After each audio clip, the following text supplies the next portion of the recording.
अब आपको गूगल पे और फोन पे से पैसा ट्रांसफर करने पर एक्स्ट्रा चार्ज देना होगा। अभी तक तो आपने फ्री यूपीआई ट्रांसफर का खूब मौज लिया है और अब जब आपकी आदत हो गई है कि जेब में कम सम कैश रखकर ज्यादातर जगह यूपीआई से ही ट्रांसफर करने की, तो अब यूपीआई ट्रांसफर करने पर आपको एक्स्ट्रा चार्ज लगेगा। यह ठीक वैसे ही है जैसे एक समय में प्रधानमंत्री उज्ज्वला योजना के तहत हर घर में फ्री गैस सिलेंडर दिया गया और उसके बाद गैस सिलेंडर खत्म होने पर नया सिलेंडर लेने के बाद भरपूर सब्सिडी दी गई और फिर बाद में जब लोगों की गैस सिलेंडर के उपयोग से खाना बनाने की आदत लग गई तो धीरे धीरे सब्सिडी लगभग खत्म ही कर दिया गया है। और अब कीमत के बारे में आप समझ ही रहे होंगे, इस पर हम ज्यादा कुछ नहीं बोलेंगे।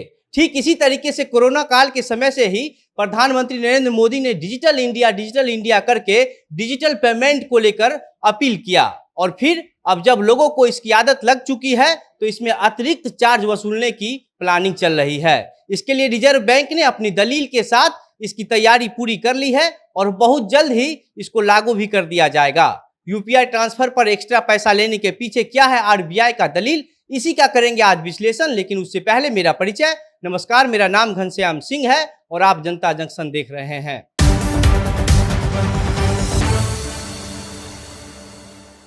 अभी तक जो आप गूगल पे, फोन पे, पेटीएम या किसी भी यूपीआई ऐप से जब तब कहीं भी पेमेंट कर देते थे और पेमेंट सेटल भी हो जाता है, इसके लिए अब आपको एक्स्ट्रा चार्ज देना पड़ेगा। जैसे कि अगर एक बैंक से किसी दूसरे बैंक में एनईएफटी फंड ट्रांसफर करने में कुछ एक्स्ट्रा चार्ज करता है, उसी तरीके से अब यूपीआई ट्रांसफर करने पर भी एक्स्ट्रा चार्ज लगेगा। इसके लिए रिजर्व बैंक ने एक discussion paper on charge in payment system तैयार किया है और इस पर लोगों की टिप्पणी मांग रहा है।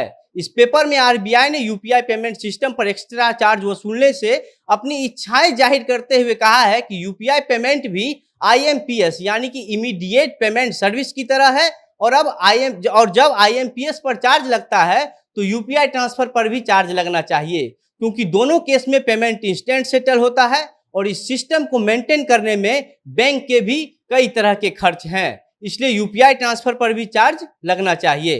रिजर्व बैंक ने कहा है कि यूपीआई ट्रांसफर और आरटीजीएस, एनईएफटी, इन सभी मामलों में बैंक का बड़ा हिस्सा पहले से ही इन्वेस्ट किया जा चुका है और अभी इसको ऑपरेट करने में भी कई तरह के खर्च हैं। इसलिए अगर किसी को ऐसा लगता है कि आरबीआई लोगों से पैसा कमाने के लिए या फिर आम पब्लिक को बुर्बक बना रही है तो यह फिजूल की बातें हैं। किसी भी तरीके का पेमेंट सिस्टम और इकोनॉमिक एक्टिविटी में फ्री सर्विस लेने के लिए जो तर्क दिए जाते हैं वैसे तर्क का कोई जगह नहीं है।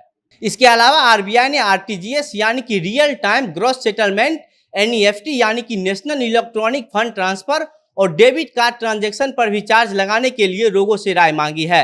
आरबीआई ने इसके पीछे अपना दलील देते हुए कहा है कि आरटीजीएस का यूज ज्यादा रुपया यानी कि बड़े फंड ट्रांसफर करने के लिए किया जाता है, जो कि आमतौर पर कोई बैंक या फिर कोई बड़े बिजनेसमैन करते हैं। तो क्या रिजर्व बैंक को यह सेवा फ्री में देनी चाहिए? वहीं एनईएफटी को लेकर कहा है कि एनईएफटी का यूज ज्यादातर आम लोग करते हैं, इसलिए इसे लोगों की भलाई करने वाली कैटेगरी में रखा गया है और अभी तक यह सेवा फ्री में दिया जा रहा है। क्या कुछ शुरुआती दौर के बाद इस पर आरबीआई को चार्ज नहीं लेना चाहिए? इससे पहले भी 2020 में इस बात की काफी चर्चा हुई थी कि अब यूपीआई ट्रांसफर पर एक्स्ट्रा चार्ज लगाया जाएगा, लेकिन फिर 2021 में national payment corporation of India ने यह क्लियर कर दिया कि ऐसी कोई बात नहीं है। ग्राहक पहले की तरह ही लगातार फ्री में यूपीआई सेवा का लाभ लेते रहेंगे। लेकिन अब एक साल बाद फिर से इसी तरह की खबर आ गई है कि जैसे आम लोगों की परेशानी काफी बढ़ जाएगी, क्योंकि हर रोज महंगाई एक नई रिकॉर्ड कायम कर रही है। सरकार ने सभी तरह के टैक्स को भी बढ़ा दिया है।